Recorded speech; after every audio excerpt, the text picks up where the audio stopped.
going to be helping me monitor those as we go through. So yeah, Yes. let's get started. Absolutely. All right. Well, I'm going to kick us off. My name is Dr. Sarah Thompson-Tweedy, and I'm the president here at Big Bend Community College, for those of you who may not know me.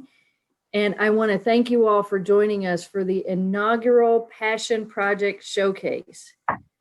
The students, faculty, and staff of Big Bend Community College are amazing people who do phenomenal things. And that is why the Passion Project Showcase was born. The purpose of the showcase is to feature the works of wonder from members of our community. Now, this is a new venture and one we hope to continue on a quarterly basis. And in order for this venture to be successful, we need to bring attention to the talents and passions that exist among us. Now, to be clear, the Passion Project Showcase is not exclusively for academic interests or expertise. What we're interested in is building community by emphasizing the amazing talents of our members, their contributions they make to ours and the broader community. So if you have a passion project that you wish to share, don't be afraid to toot your own horn, okay? Alternatively, if you know someone who amazes and dazzles you with one of their talents or their expertise, call them out with their permission, of course, so that we can highlight them at one of our future showcases. So tonight, our first showcase highlights the passion project of Dr. Allison P. Palumbo, who wrote Love and the Fighting Female, a critical study of on-screen depictions. And I am so proud that Dr. Palumbo serves among us as a tenured English faculty member. They have a PhD in English from the University of Kentucky and a long list of literary loves. Dr. P's research and teaching emphasize gender issues in American literature and popular culture. In addition to their work on the sexual politics of romance as portrayed on screen, they have published articles on Henry Miller's Tropics trilogy. Beyond their passion for guessing entire movie plot lines in the first 5 minutes, I want to see that, Dr. P. They love to read heavy books on hot beaches, indulge in good food, and take road trips. So Dr. Palumbo will begin by reading an excerpt from their book and will be followed by questions from the panel.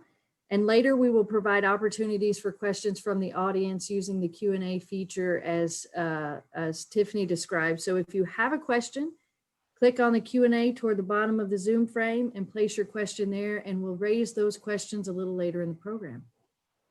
But without further ado, Dr. Palumbo, the floor is yours. Thank you. I'm really excited to be here and part of the inaugural Passion Project Showcase.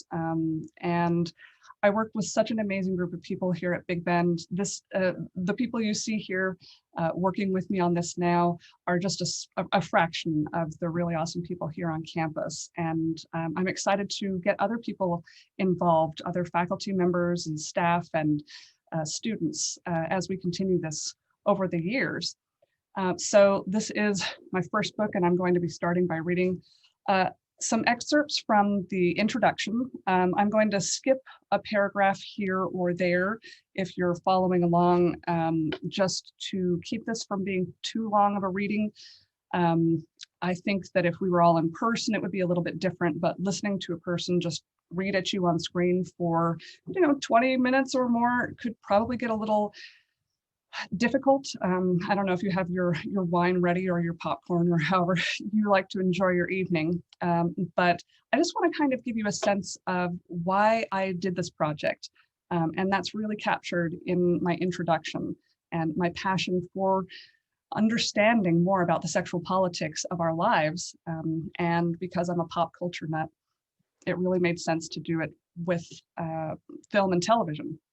So I'm going to start here with my introduction. Like many children in the 1970s, I worshipped superheroes. One of my favorite childhood pictures shows me standing next to my older brother as we wear matching Superman Halloween costumes. But the first hero to capture my attention was Wonder Woman. Accessories as weapons, A fun costume, superpowers? What more could a child ask of their favorite hero? First, I had the underoos, and then I had the makeshift costume with sweatbands for bracelets and a jump rope lasso. I wanted to fight for good as Wonder Woman did.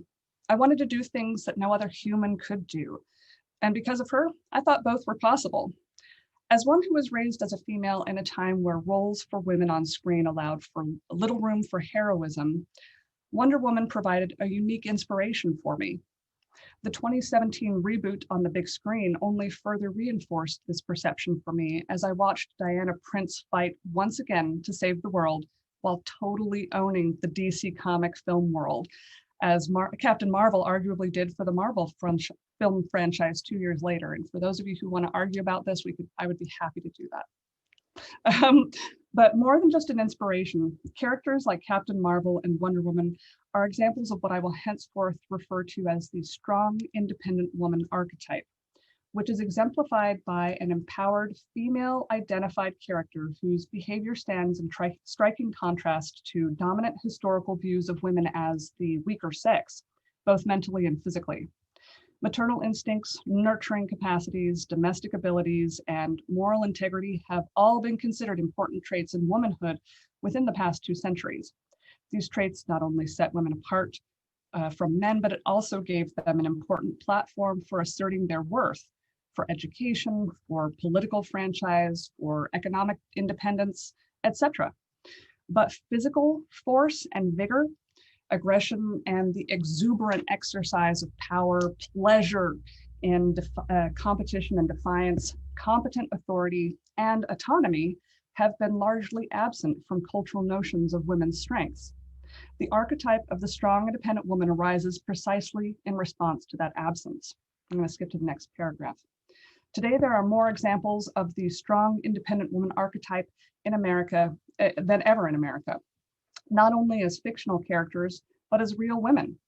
Women running Fortune 500 companies, acting as whistleblowers and participating in combat, reigning on billboards in prime time, crushing Olympic records and dominating championships, and winning the popular vote for president. In the 2020 election, several women vied for the Democratic Party nomination for president, more than had ever run at the same time. These women are role models whose presence in popular culture makes the concept of empowered women seem like a norm for Americans. They also show us that being tough, autonomous, intelligent, aggressive, and rational no longer means being a man. In fact, those traits don't even mean being masculine, at least not in the sense of being incompatible with or the opposite of feminine. Strength and independence are now part of what many women learn through mass media about being a woman in narrative after narrative. At least it's what I learned as I continued to watch strong, independent female characters on screen. I sought them throughout my childhood in my Saturday cartoons, religiously waking myself up at 5:30 in the morning so I could watch the latest exploits of Jem and She-Ra, or the kick-ass Scarlet and Lady J keeping up with the boys on G.I. Joe. My favorite game for pretend was to play spy, creating an amalgam of whatever James Bond woman happened to be popular at the time, though Grace Jones was always my favorite, and Bond too, because I wanted to run the show. One of my dreams was to be Joan Wilder from Romancing the Stone and the Jewel of the Nile. She had exciting international exploits, found love, faced death, and she used it all as fodder for another best-selling novel. To me, Joan combined the most interesting aspects of some of my favorite stories: heroic adventures, important careers, and romance. For at the same time I sought stories of kick-ass ladies, I sought stories of love for characters that achieved success in their careers. I watched movies like When Harry Met Sally and Baby Boom over and over. I was devoted to television characters like Laura Holt, Maddie Hayes, and Claire Huxtable, model career women who followed their dreams and their hearts on the burgeoning path to having it all. By my early 20s, I was still devoted to heroic women's stories, but the love narratives had started to lose some of their appeal. The release of a new Meg Ryan, Tom Hanks vehicle seemed far less interesting to me than the latest installment of the Alien franchise. Now, had I lost interest in romance? Far from it. In fact, this was at the time in my life when I was very serious about finding a great love. However, I was also struggling to be my own person, to understand my identity, to follow my dreams, and to start down my chosen career path. I had plans to travel the world and to attend graduate school. I was coming into and exercising my own forms of strength and independence. But I was tired of the one-sided representations of male-identified characters doing this, of feeling that only one version of this kind of empowerment existed. I wanted balance and social justice. I wanted to see more evidence of women on screen doing the same, women making a difference, doing something amazing, and being the heroes of their own stories, their own lives and stories. Unfortunately, there weren't very many female-bodied characters who did that, who also got to find love. In fact, the more romance a woman enjoyed in a narrative, the less strength or independence of any kind she expressed in the story, especially before the last 2 decades. An example is You've Got Mail, the quaint story about finding romance in unexpected circumstances with an unexpected person, as a fierce business competition leads to love. Meg Ryan's character Kathleen starts out as an independent business owner, but by the end of the story, she's lost her business. Furthermore, she loses it to the man she ends up loving. You've Got Mail tells us that gaining love is enough for a woman to make up for losing a career, a legacy. How depressing is that? Trade-offs for women are typical in romance narratives. Another Meg Ryan character, Kate from French Kiss, gives up her citizenship, a teaching job, and all of her hard-earned savings to a man with questionable ethics and a surly demeanor in exchange for his eventual devotion and life on a vineyard in a country where she doesn't even speak the language.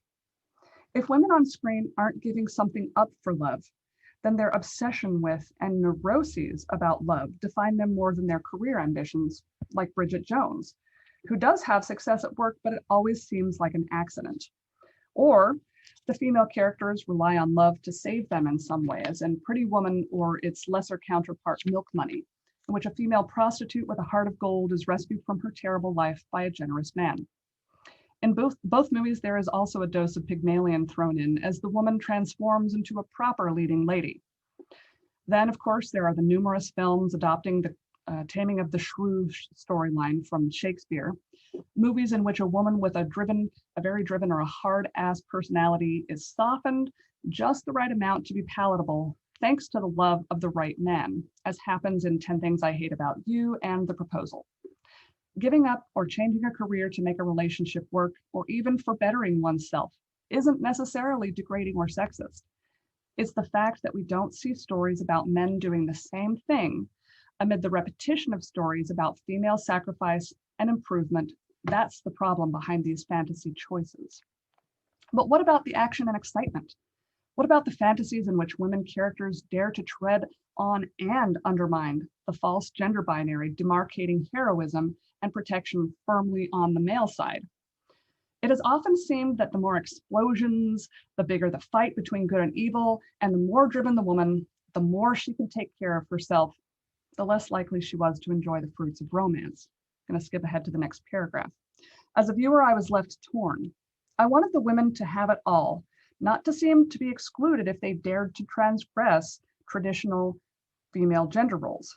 But I found myself presented with heroines who never did. Heroines who seemingly had to choose between heroic accomplishment and romance, and who made it more complicated to see these options as possible for other than the male identified. This representational either or is one more symptom of the so-called war between the sexes that continues to confound feminists about the roles romantic relationships play in our lives, and even the idea of romance itself. How are we to be dedicated to empowering ourselves and other, but also to find a real romantic connection if that interests us? In the introduction of To Be Real, Telling the Truth and Changing the Face of Feminism, Rebecca Walker, who's the daughter of Alice Walker, reflects on a similar confusion about being confronted with, quote, contradictions in her desires, interests, and relationships that she, quote, had no idea how to reconcile with her attempt to, quote, make sense of how to make feminist revolution.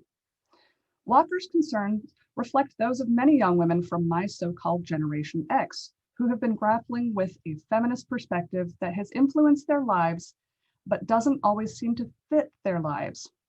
one in which they feel their desires conflict with what they have learned about fighting patriarchy from earlier feminist generations.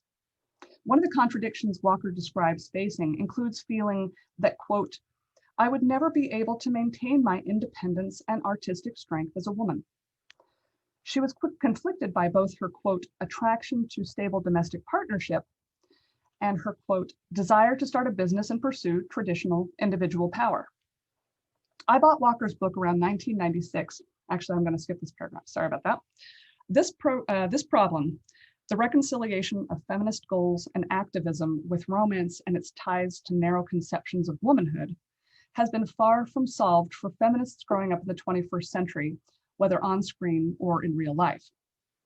This problem is at the heart of my own yearnings and my attempts to find assurance and even decent blueprints in the unsatisfactory on-screen fantasies about the strong, independent woman. And it has long raised many questions for me, 3 of which are central to my investigation.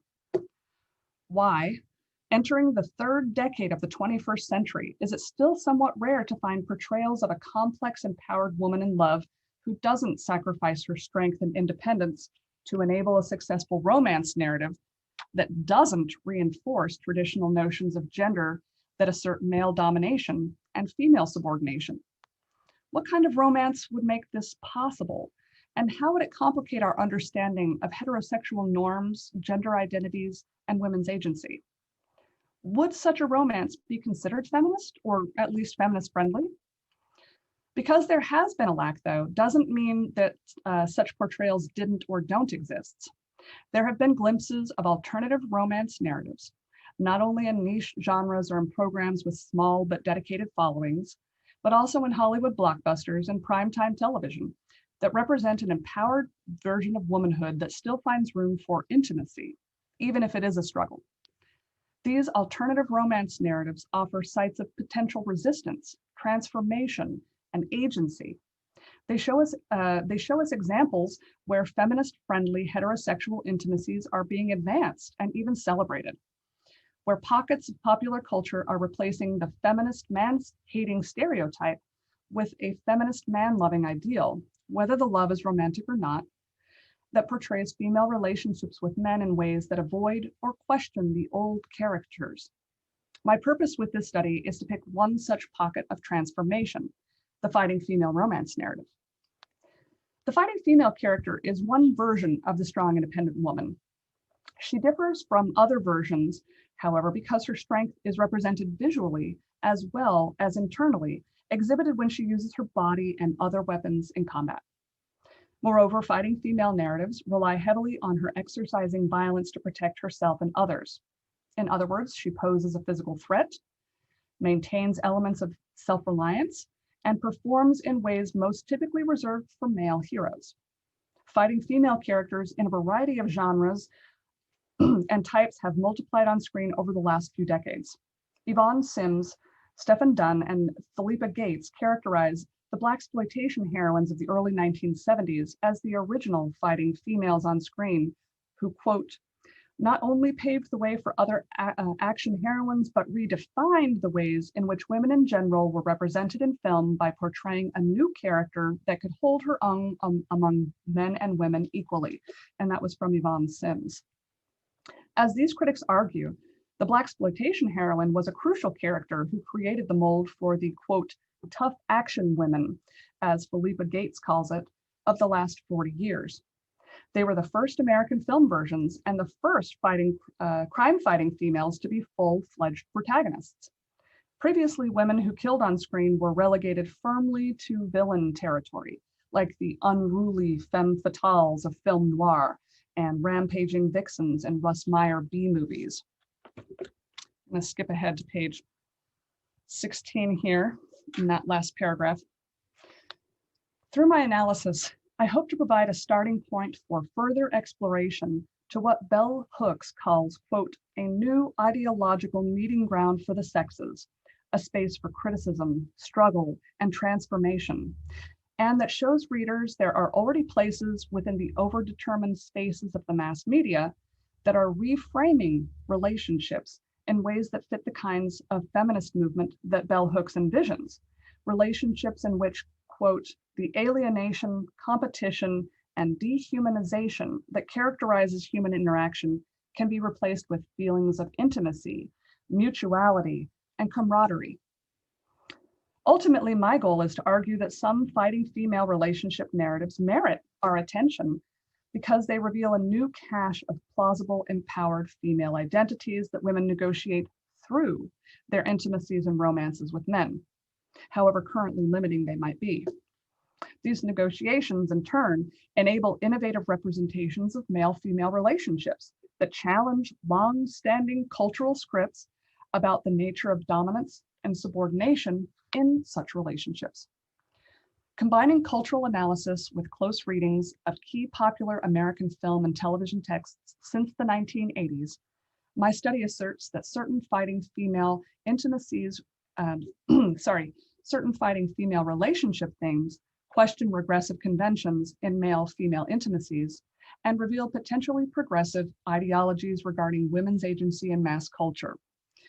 In essence, certain fighting female relationship narratives project feminist-friendly love fantasies that reassure audiences of the appeal of certain forms of empowered women, while also imagining egalitarian intimacies that might further empower women. So that's where I wanted to end for now. I thought that would set us up well, and I hope that wasn't too much torture. No, loved it. Thank you so much. Yep. And at this time, I'm going to ask our panelists to ask questions of you related to your passion project. And we're going to start with Tiffany. Yes, thank you, Allison, for sharing. That was really wonderful, especially for those who haven't maybe had a chance to read it yet. I did want to remind everyone who's on here that if you have a question, please use the Q&A feature and get that in there, and we will answer those after the panel kind of goes through a round of questions. So Allison, my first question for you, I really am intrigued by your creative process. You talked a little bit about, your inspiration, sort of behind what led you to do this research, stemming all the way back from childhood. But I kind of wanted to know more about how Love and the Fighting Female, as it is a finished product, how that came to life, and what inspired you to turn it into a book. And did you always know that it would be a book? So if you could just kind of talk about that, that'd be great for me. Yes, thank you. That's a great question. So actually, when I started my PhD program in 2009, I was obsessed with Henry Miller. I had written my master's thesis on Henry Miller. I thought that I would continue to work on that in my doctoral dissertation. And then I took a fantastic class on intimacy in film.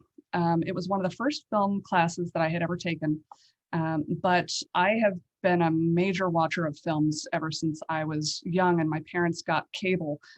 We were probably one of the only people who had it, but it really shaped who I became because I watched so many movies and really loved it. And so in this class, I started to learn about intimacy studies, and then we had a final paper that we did, and it just made sense. Ever since 2009, I had been a little bit obsessed with the movie Mr. and Mrs. Smith, 2005, I think. I don't know if I said 2005, the one with Brad Pitt and Angelina Jolie.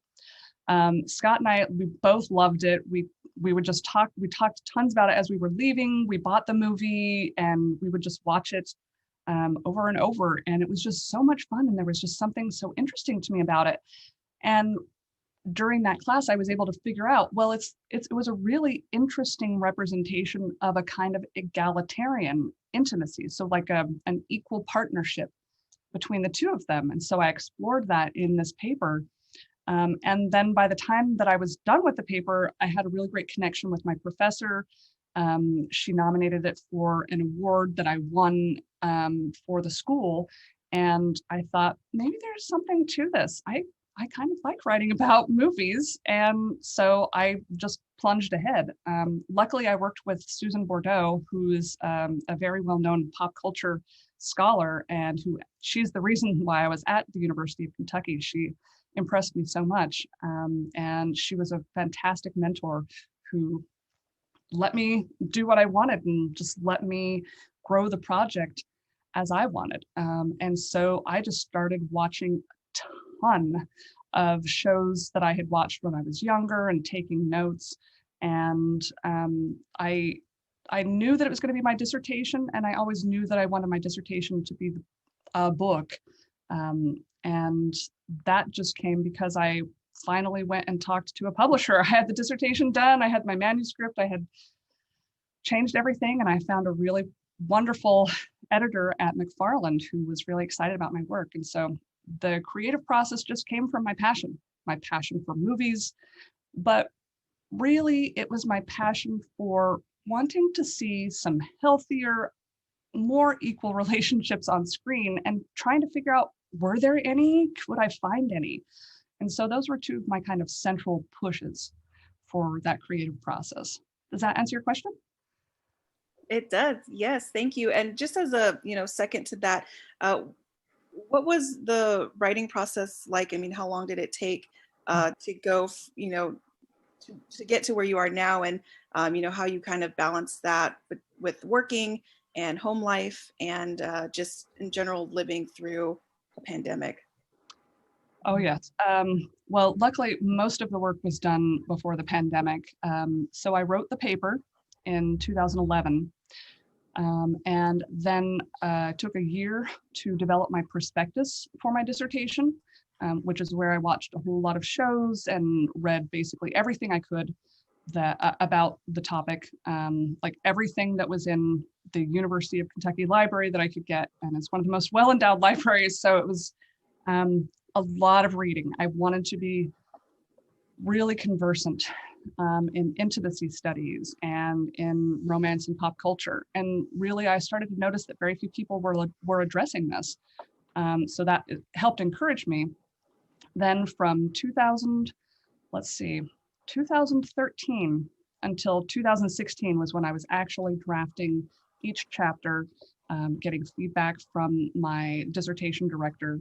And then when I graduated and moved here, I put the dissertation aside for a year. I wanted to get settled in my new job.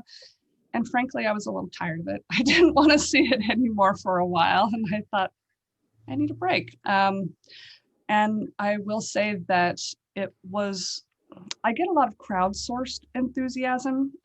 So I went to a conference where I was presenting on one of the ideas from one of my chapters. And the editor was like, they had the big editor room. And I just thought, I really should just go talk to some people and some editors. And that helped put me on my path. So from 2012 to 2016 is how long it took to write the manuscript. And then I would say I started working in about 2018 on the book itself. From 2018 until 2020 when it came out. I finished our final proofreadings April or May, or maybe June. Pandemic time. During the pandemic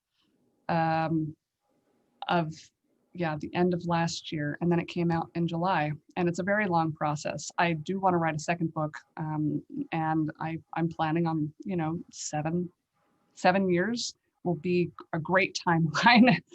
I'll be happy with 10, but yeah, I need to be realistic. It takes a very long time. Mm-hmm. Oh, and mixing it with my home life, I wrote on weekends and I wrote on breaks. One of the things people don't always know about professors, and they think, oh, this is great, I get to have breaks and have summer off. No, we work all the time. If we're not working on our classes, we're working on our own projects that inform our classes.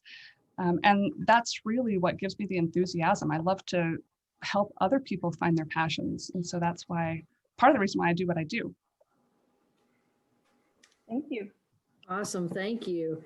I want to invite the audience to please start throwing your questions in the Q&A so we can start queuing those questions up for Dr. P. In the meantime, Rhonda, you have a question. Absolutely, I do have questions. First of all, I wanted to thank you for the passion you've used in working with the library. The library doesn't magically have collections. It is suggested by professors and people who are doing their different studies. So when we see Allison working on things, we have a really fine gender studies collection, primarily thanks to Dr. Palumbo. And additionally, she helped us get this year a beautiful database, not a lot of people have, from ProQuest, that has the archives of women's magazines. So you can see the ads, the context of the articles, and the whole thing. So if any of you are working in women's or gender studies, we have the database for you, thanks to Dr. Palumbo, who was very gracious. And again, she used her conference time. Somebody said, try this, and she brought it back to the library, and we did. And it is beautiful. It's rare to have the full color images available for research, and for community college, we're blessed to have it, and blessed to have somebody who encourages using it as research. Now, my question, I've been a librarian for about 20 years, and this is the question students have always asked me or belabored me with. It would be so much easier, they believe, if the materials were audio, and specifically if they were on video. Now, your book is full of film study, like film research down to the milliseconds. And you have reams and reams of bibliography material relating to that research. Tell us a little bit about the reality of researching with video and film. Sure. And just for a quick aside, I prefer they. I use they instead of she. But yeah, this is a great question too, because yeah, I have a lot of students. I teach reading and writing, and sometimes they would like, oh, I would love more video, and I respect that, but I don't think they always understand what that entails. So I probably watched over 1,000 hours of television. And I'm not kidding. I watched entire series because I needed to be completely conversant in understanding what happened in the beginning of that series and what happened in the end and how did it change. And so watching 1 hour could take 3 hours, especially if it was a really good episode, because I would have to pause. I would have to type down my notes. I would have to sometimes pause because I wanted to quote from it. And I'll tell you, when you're working in film and television without having transcripts or scripts, it is so much harder because you're pausing, typing, pausing. Wait, was that a the or an And then I have to go back and redo that. And so it's really about attention to detail. Whether you're listening to something, watching something, or reading something, you have to be paying super focused attention to be able to make critiques. Well, gosh, I remembered 3 episodes ago that one of the persons said the same kind of thing. Oh, I wonder if this is going to be a pattern throughout. And so then when I would watch future ones, and when I thought about past ones, I would think, okay, have I seen this elsewhere? And then I would have to cross genres. And so a lot of people said, gosh, it must have been really fun to research that. And as a long time film and TV binger, it was hard. I was doing 8 hours a day of watching TV, and it's pretty miserable because it's also a very lone activity as well. But I really love reading research more just because it's always on the page. I can see it right there and flipping back and forth. Wait, that was 2 pages ago, versus like rewind. Oh, wait, I went too far. Oh, I didn't go far enough. It was very frustrating. And, but ultimately I was always guided by my desire to get things right, to be thorough, to be fair, and to make it make sense with the argument that I was trying to build. And so keeping all of that in mind, whether I was listening, watching, or reading, really was a lot to juggle. Thank you for asking. It's a great question. So my turn. So after reading your book, I began to look more critically at how fighting female heroes are portrayed. And I noticed a couple things.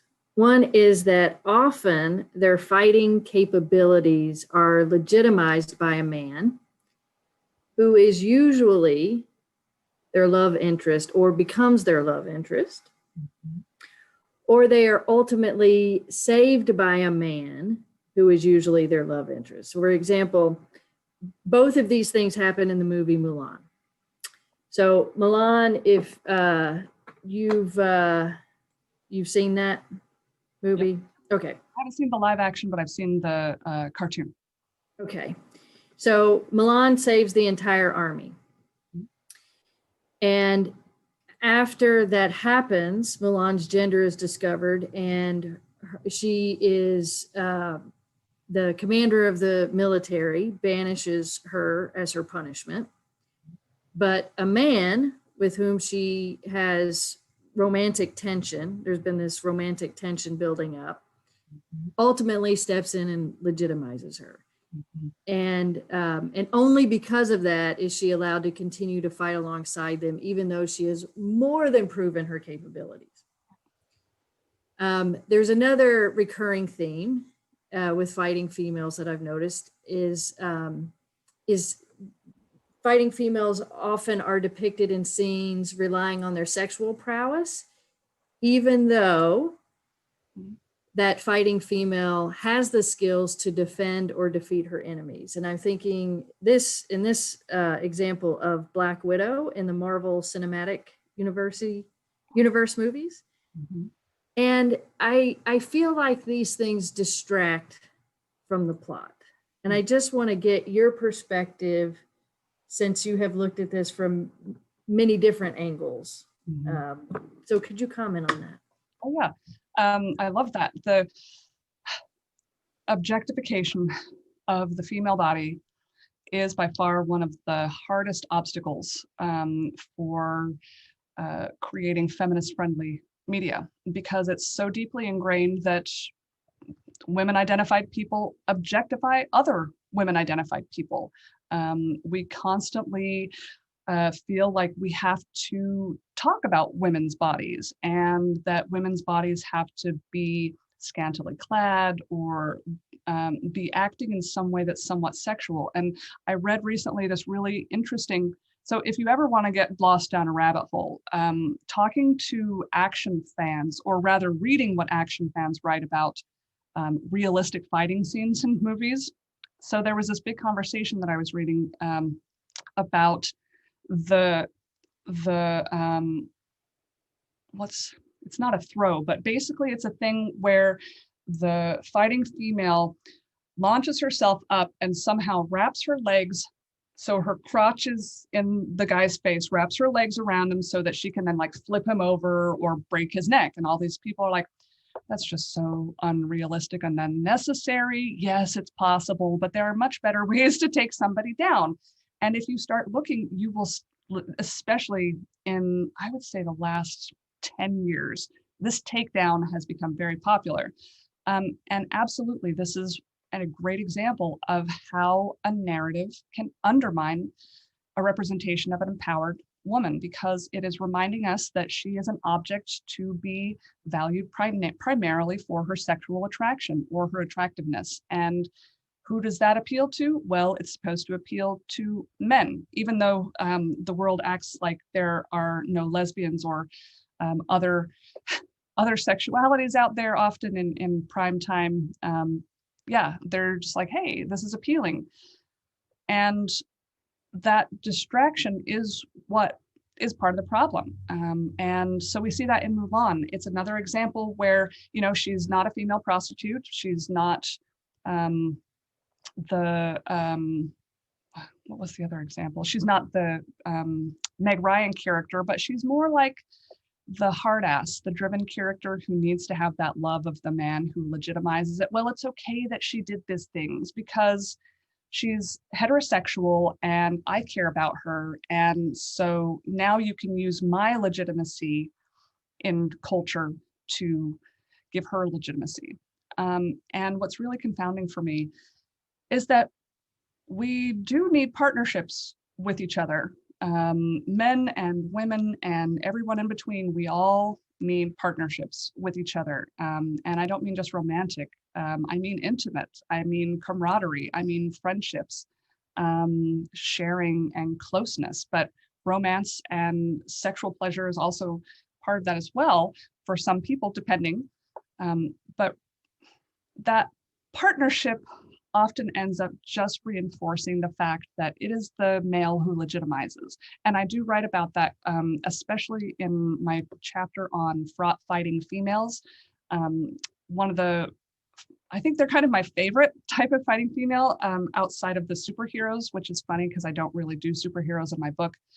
But the fraught fighting female, she always has like a father or a father figure, or she often does, who is like, I am giving you the legitimacy to be a violent woman and to transgress these roles. But then that's just really replicating male domination and female subordination. Yeah. Gosh, thank you. You spoke right to the heart of what I'm seeing. Yes, thank you. Mm-hmm. Melinda has a question for you. It was so great hearing you read. Thank you. I just love this book. And today I was looking through the places where I wrote in the margin and underlined, and man, it's just so rich with good stuff. So my question is about how you clearly show the connection between societal expectations and media influences, and the cycle that feeds how we see men, women, and their roles with each other. As we're evolving, the expectations are changing. And as you say on page 182, in quote, female power doesn't have to be developed at the cost of male power, end quote. So I'm encouraged to see our new Vice President, Kamala Harris, who shows us a real life, strong, independent woman with a spouse. So my question is, what do you see as the next step in the circle staircase of societal expectations and media influence? And who are some of your favorite characters providing us a peek into the future of satisfying, equitable relationships? Love that. Yes. Ultimately, my goal was to not simply point out the problems, but also to point out the potentials. And a lot of the shows that I talk about are what we call problematic. I mean, there's the elements of, we see the strong, independent woman, she's doing her thing. But yeah, like in the examples that Dr. Sarah Thompson-Tweedy showed us, in Mulan and the Marvel franchise, it's still so common to be seeing all kinds of ways that women's power is being degraded. And then that just is supposed to rely on the men's power. But see, having that actually creates an imbalance that doesn't only harm women, it also harms men. And I'm talking about people who are having maybe traditional heterosexual romance connections, because they then have to try and play roles in their relationship that reflect that. And there's been a lot of studies that show how people are influenced in the way that they see romance on screen. And so where does that lead us? Well, I have been seeing some fantastic new television shows and films that are blowing some of the stuff that I wrote about out of the water. In the book, I would say probably my favorite of the narratives still has to be Mr. and Mrs. Smith, because the objectification of Angelina Jolie aside, not that that's a small issue, but the objectification of that, they really were parallel and partnered through so many aspects of that. And the way that the entire movie, from the dialogue to the action and to the plot, really kept them both on the forefront of that narrative, and was showing how they're both independent people who have their own needs and have to figure out a way to bring that together. And one of my favorite shows most recently that I think is a really great example of that is actually Black Lightning. So I have to return back to the superheroes. And quickly, the reason I didn't write about superheroes is because, as exciting as it is, I mean, I just rewatched Wonder Woman 1984 and I loved it. I mean, everyone else seemed to hate it. I loved it. I watched it again last night. It's just so much fun for me. And I do love those superheroes, but they're fantasies, and it's not something that everyone's going to see themselves as. Maybe, like a police officer or a private detective or something, a real person who exists in the real world. But Black Lightning, gosh, the CW is killing it. Black Lightning, where we have an entire family of superheroes who are all negotiating their strength and independence and helping each other. And what I've really loved about it is that the father, who is Black Lightning and who was the superhero at the beginning of it, has had to learn, and we've watched him learn how to let other characters who are heroes find themselves and be themselves. And they're constantly resisting his power. And they're like, no, why would we do it your way? I've got my own way to do this. And they are forced to negotiate together. And I just love that, especially because it's a whole family. It's a father and a mother. The mother is not a superhero, but she's got like this amazing brain. And she is also very much her own person. And then they have two daughters who are superheroes. So another one that I really like on the CW is Supergirl. They introduced not only one of the first lesbian character romances, so like one of the first non-hetero related romances on small television for fighting females, but they also have the first, or had, I don't know if there are more now, I haven't watched much, but they had the first transgender fighting female on there as well. And I found that super exciting because I'm really just about getting beyond the scripts of these false gender binaries that really don't exist and that we reinforce for no other reason than habit and because we have no other way to envision it. And that's what I'm looking for, the narratives that will help us envision it. There's still very few and far between. Like the other day, well, actually it was a few months ago, I watched, was it The End of the World? I don't know, it was this thing, it was on Netflix and there were 4 little boys and then they were being super objectifying of a little girl. And it was just so disturbing to me. And I thought, I'm sorry, is this 2020? What's happening here? So there's this give and take. And it's a constant process of trying to push forward these representations that are more inclusive and more representative of the varieties of human romance and human sexuality. We get that, but then we get the traditional comfortable status quo that pushes back against it. And so I haven't seen a whole lot of narratives that do that outside of superheroes yet, because it's still, like, literally, our culture cannot really fathom it outside of some kind of fantasy, if that makes sense. Does that answer your question? Oh yeah, that's so rich. I just love all the details. And I love how you point out that the roles that can keep women in boxes also keep men in boxes. And it's really a back and forth struggle. And as we all open up to more ideas and evolving forward, it can be freeing for all of us, not just women. Mm-hmm.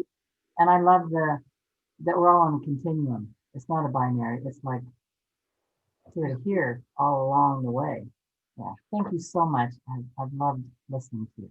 Yeah, awesome questions. And let's do some awesome questions from other people. I'm looking forward to seeing what we've got here.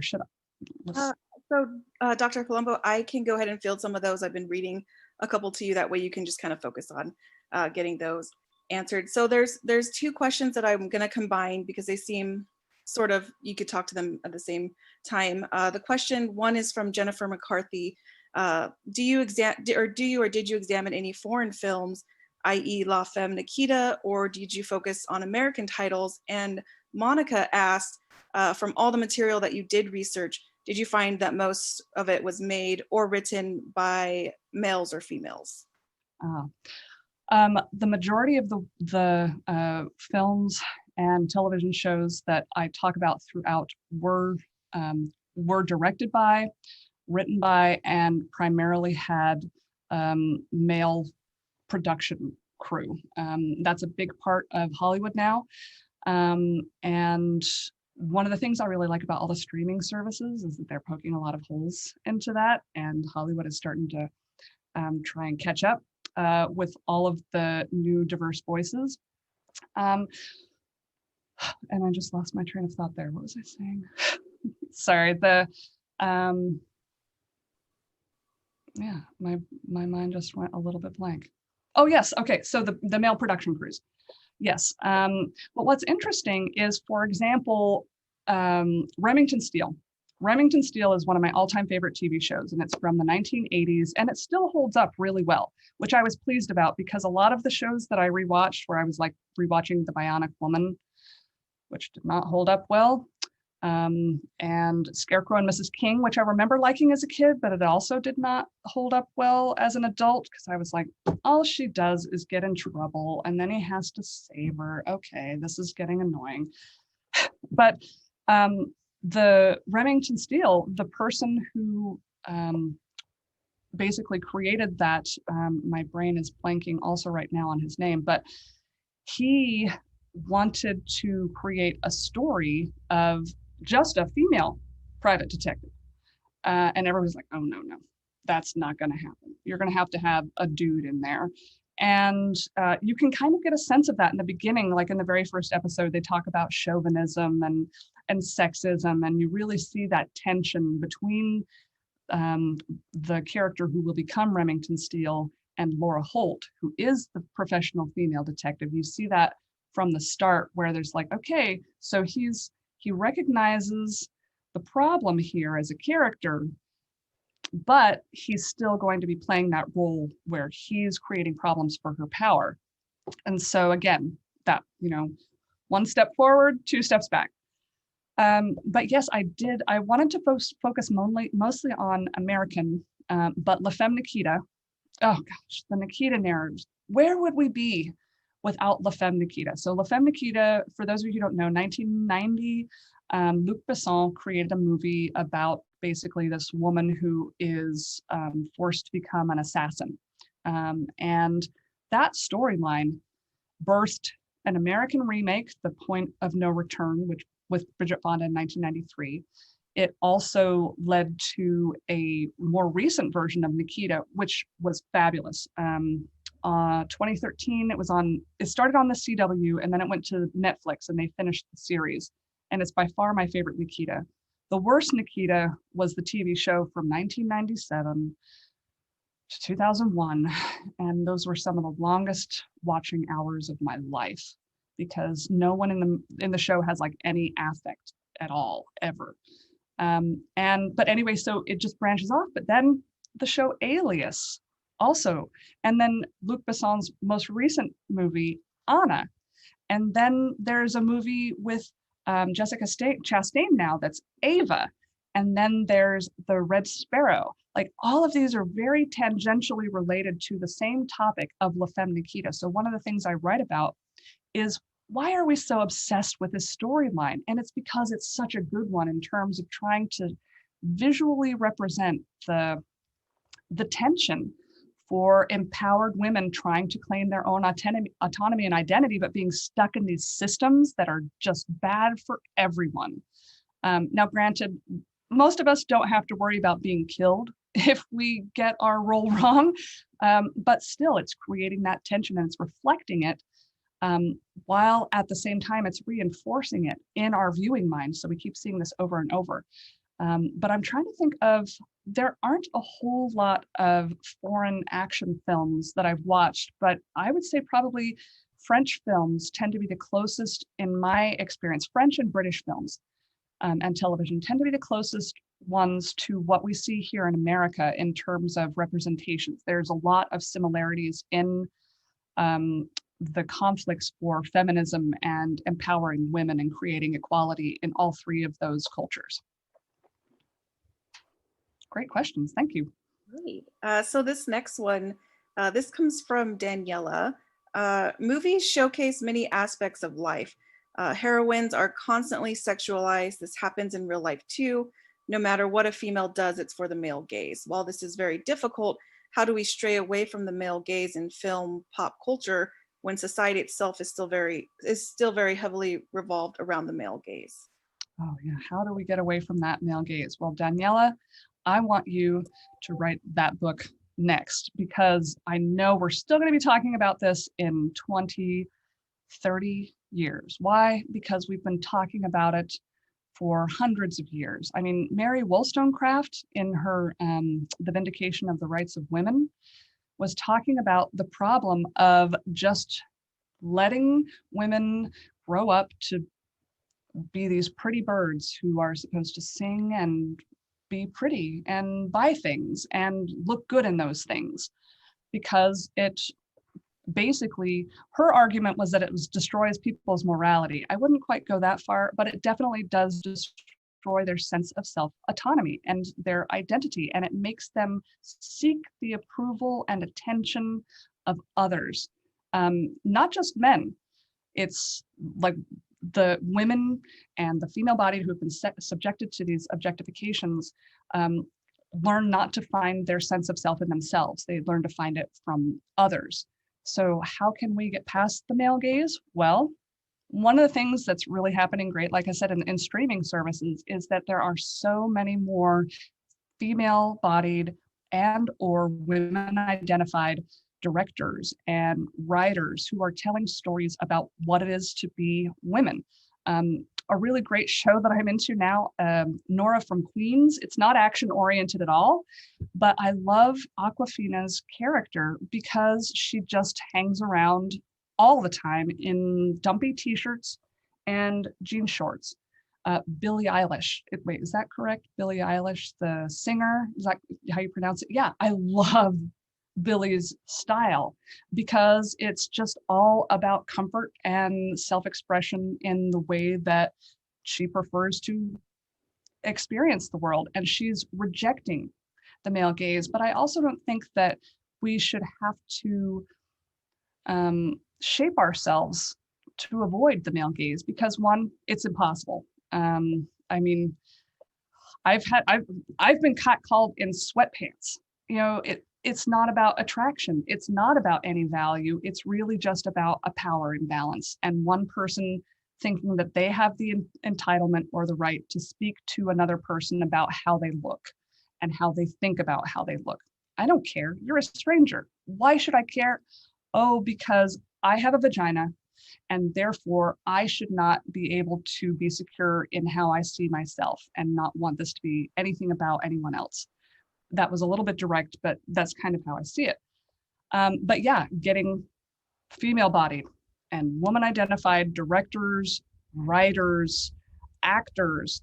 I love Laverne Cox, who's really been challenging our expectations. And I've always been a huge fan of RuPaul because I love how RuPaul is the drag queen version of a human being. You know, and it's just the more that we see people like caricaturing and rejecting and showing different stories, the more we're going to get away from that. But pop culture moves slow and it's going to take us decades. We're making great progress, but it's going to take decades. And that was a very long answer to a great question, Daniela. Thank you. Yeah, and Tom had a great question too that sort of, I think you could talk about or speak to that as well. You know, he says that he can see the parallels between movie and real life. You know, how do we go about changing the perceptions that drive film come from real life, and what drives this change?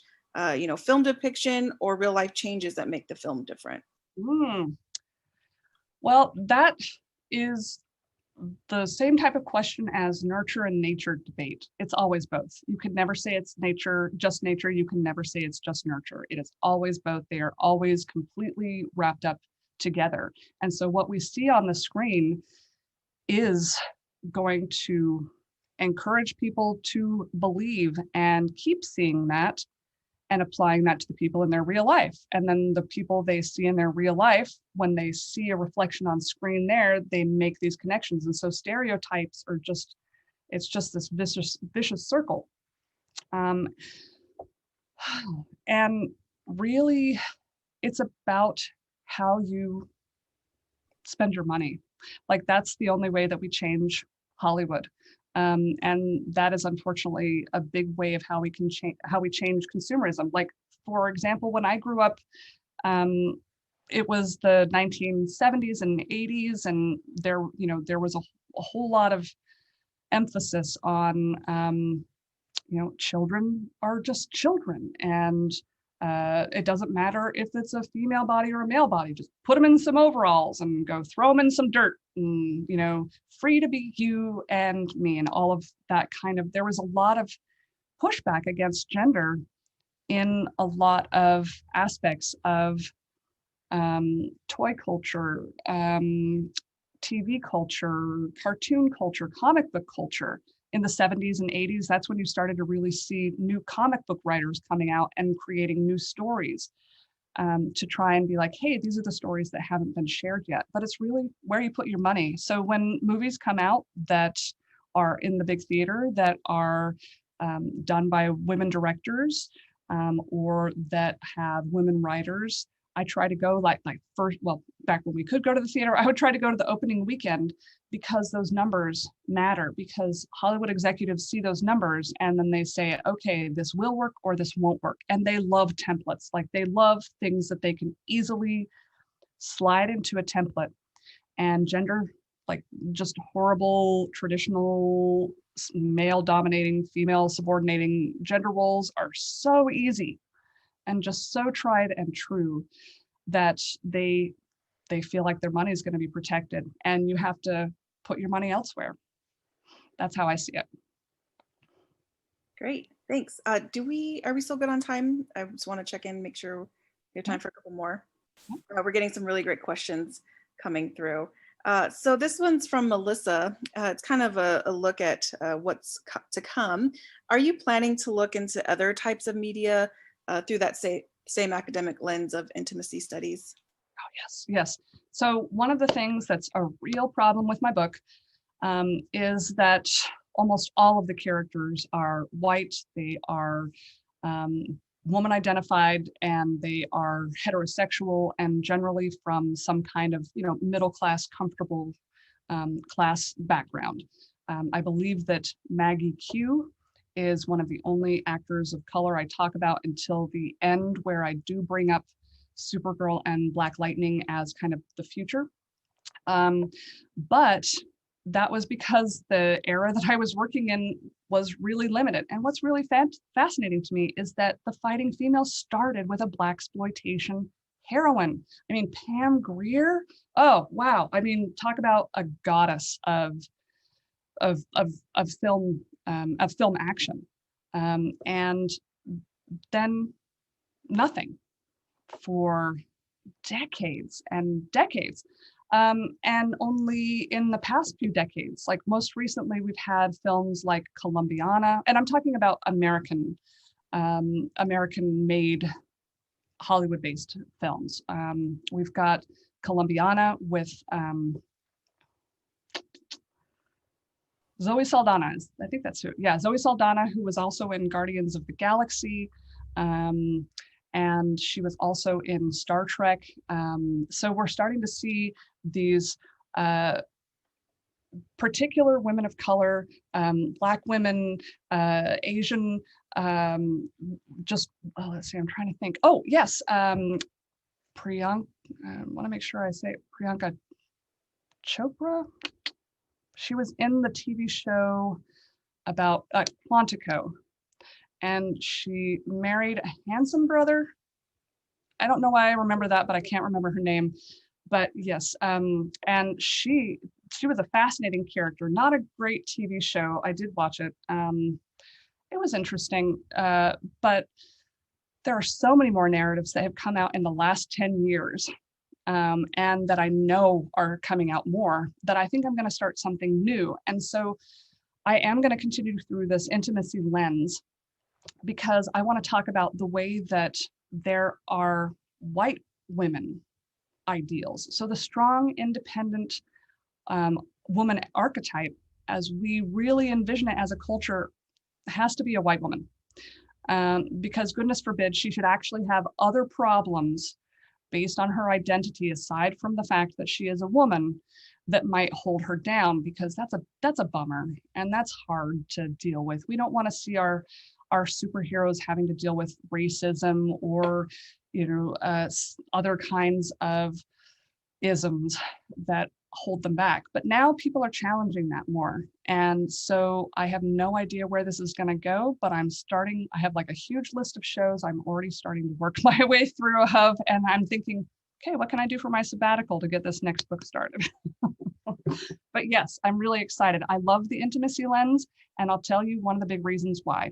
Not just because it was such a big impact on my own life, but I talk to my students, and when we talk about love in our classrooms, it is so very, very eye-opening to see how many young female-bodied and or woman-identified students we have who are like, I really do want to have a relationship, but I come from a culture or a family or a background that still sees things very traditionally and expects me to make all my choices around what my possible husband will make, or they don't even have room to imagine me as a queer person or something along those lines. And they're still really struggling with that. And love is supposed to be a boon to our lives. And I feel like in so many ways, it is constructed to hold us back in our fantasies. It's constructed to hold us back and tie us to things that have nothing to do with loving another person who is a unique and beautiful human being and that you find and connect with in this universe. So it's really important to me. I love love, and I love it so much that I will poke all the holes in it that I can. That's great. So you did talk a little bit before when you were answering Melinda's question as far as some of the recent characters that you've enjoyed. This question comes from Aaron and Kirby. They would love to hear your take on more recent fighting females. They mentioned the Wonder Woman reboot. And they also mentioned 11 from Stranger Things, or if there's any other that stand out to you from recent pop culture and what you love and or hate about that character. Mm-hmm. Oh yeah, 11. Oh, 11 frustrated me so much but okay, strangely, as I was watching 11, I felt, well, yeah, I do feel like I've been transported back into 80s media. And look what they're doing to this person who was basically genderless and then has her gender constructed for her by a bunch of young boys because they cannot see anything past the physicality of her femaleness. And then, so for me, it wasn't so much the problem that 11 got a romance, it's that 11 had to get prettied up and dolled up. Oh, I hated the scene when they put her in that horrible wig and that little pink dress, and she was just so happy about how she looked.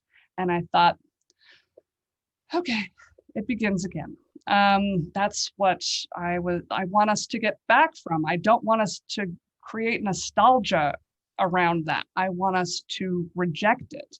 And it really has, I love how people are like, well, Winona Ryder, the 80s mom. And I was like, yeah, the 80s mom who really doesn't do a whole lot.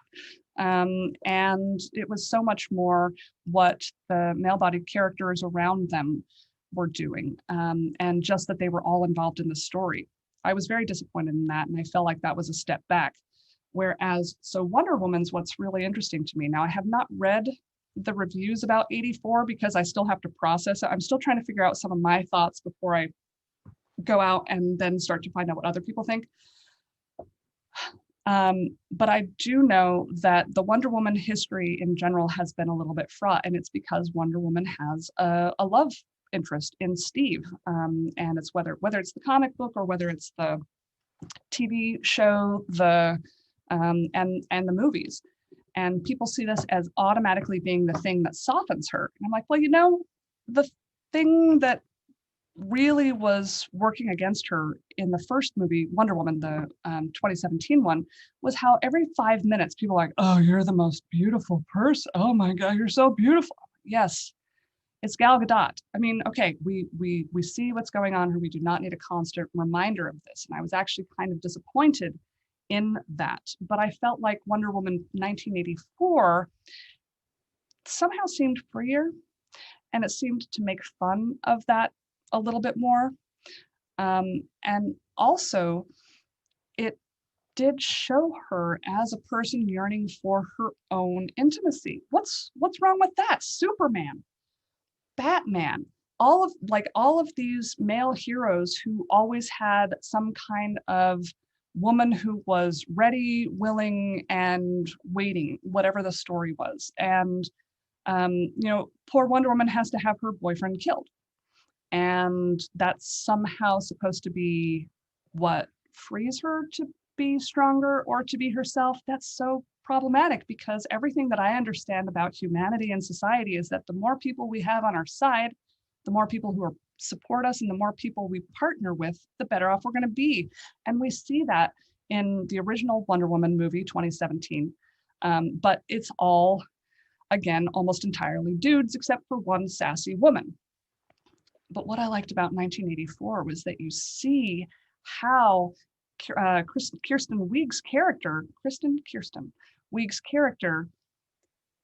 has been somehow fractured because of her feeling of not being valued and attractive enough to other people, to the point where it turns her into a villain. And this is something that I've been really finding interesting lately, is the feminist retelling of villain stories like Maleficent. I loved Maleficent. I loved Alice in Wonderland, and how in these remakes, they're showing what happened to the woman to make her a villain. Snow White and the Huntsman is another one, and then the follow-up they had to that, where the woman who became the evil queen had basically experienced trauma in her life and had basically been told that you better be young and beautiful to get what you can from men. And so they're showing the negative side of femininity. People talk a lot about toxic masculinity. There's toxic femininity, but really it's toxic gender when you are employing a gender role that you have to use to manipulate another person, or that you have to use to survive. Both of those are critiquing that. And so those are some really interesting characters that I've been kind of noting, and I'm not sure where I'm going to go with that, but yeah. Great, thank you. That was a wonderful answer. And thank you to everyone who's been submitting questions. They've been really great so far. I think this is clearly a topic that at least Dr. Palumbo and the rest of us that are intrigued can go on and on and on. So I just wanted to say thank you again to all of our attendees who have answered questions. I think we'll go ahead and wrap up the Q&A. I did want to remind attendees that they can still interact with Dr. Palumbo. They can talk about any sort of aspect from the book or any unanswered questions that we didn't get to. They are available on Twitter, and I'm going to link that Twitter account so you can kind of get on the convo there. And you can also, we urge you to, if you haven't, go ahead and pick up a copy of Love and the Fighting Female and read it for yourself. And I'm sure even months down the road, Dr. Palumbo will gladly yield some questions and discussion on that. And the library, the William C. Bonatti Library, for those who are on campus, they have 2 copies available. So if you wanted to check that out and start digging in, you're more than welcome to. And I'm going to go ahead and turn it over to Dr. Sarah Thompson-Tweedy to go ahead and wrap things up for us. Thank you so much, Dr. Palumbo. And again, we're so happy and so proud to have you in the Big Bend community. And just being part of this tonight just reinforces for me how wonderful Big Bend Community College is, because of the people who serve here. And so I just want to remind everyone that our next quarter, we are going to showcase Dr. Dennis Knepp, and as it relates to his expertise in philosophy and pop culture, that will be another one you won't want to miss. And beyond that, we invite you to submit your ideas for maybe you have a passion project that you'd like to share, or you know of a colleague who has one that if you would ask that person to share that with us, we would love to consider for the Passion Project Showcase. And with that, I think we can call it a night. And I just want to say again how wonderful this was. Thank you so much, Dr. P. The book is Love and the Fighting Female. It is available in our library. You can also order it. And I wish you all a wonderful, terrific night. And any words in closing, Dr. Palumbo? I was looking at the Q&A and I wondered, the Americans, the Americans is actually one of the most fantastic egalitarian heterosexual intimacy shows that I've seen. It's very hard to watch. It's very violent, but it is an amazing show. So I just wanted to highlight that. And I also see this question about the Me Too movement helping or hurting the effort to change the depiction of female personas. And I think that was just one important piece of the changes that's been happening. But Gina Davis, the amazing Gina Davis, created the Gina Davis Institute that looks at gender representations, and they have an entire website. They have an entire business that is all about improving representations of the female bodied and women identified on screen. So we've got people who are working on this. And I think that the Me Too movement was an important catalyst in bringing more feminist awareness today. And that's what this is really all about, seeing that feminism is about understanding mutual empowerment and coordinated empowerment and partnership relationships between people, whether romantic or not. And so what I really encourage you to think about as you're going out and watching all of your favorite old shows, maybe with this new lens, is not to just discount them and say, oh, I can't love the things that I love. Because I love so many television shows and films and songs that may not quite reflect my preferred ideals, but are things that make me happy or make me dance or make me feel excited. And I think that there's a lot of value in that, especially during a pandemic. We need our entertainment, but really just keeping an eye open to the values that you are seeing projected on screen and the values that encourage people to help each other and work together. I think that those are the most important stories that we can get out there. And I encourage you to maybe go write your own, get it out there, become one of those new makers. I would love it. I'll buy your book. I'll watch your movie. Just make sure I know. Gosh, thank you so much. We appreciate you. We celebrate your accomplishment, and thank you for sharing it with us tonight. We applaud you. Thank you. Thank you all. This was really fantastic. And yeah, contact me. You can also email me on my Big Ben website if you had questions I didn't answer. And I can talk all day about this stuff. And I want to thank everybody who attended tonight for our first inaugural Passion Project Showcase. Stay tuned in the future. We'll have more coming at you. Take care, everybody. Have a great night. Bye.